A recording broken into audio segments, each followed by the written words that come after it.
Şu çocukların mensubiyetinin neresi olduğunu biliyorsunuz. Bunlar yüreğimizin bir parçası bizim. Şunları görüp de yüreği, vicdanı sızlamayan varsa eğer, o vicdan taşımıyor demektir. Ama şu anda aidiyetli vicdan bize şu resmi gösterme diyor. Şu anda Çin'le aramızı bozmasın, bir şeyler oluşmasın, aramıza bir şeyler girmesin. Onun için üstünü örtelim diyor. Bu mazlumların sesini duymayalım diyor.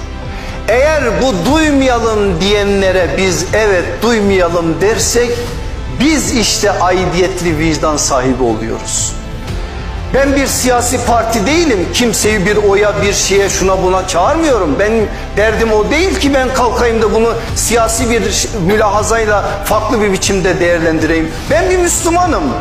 İnandığım değerler de bana diyor ki dünyanın neresinde olursa olsun, ırkına bakmadan, mensubiyetine bakmadan, cinsiyetine bakmadan, yaşına bakmadan, coğrafyasına bakmadan mazlumsa eğer sen o mazlumun yanında yer alacaksın.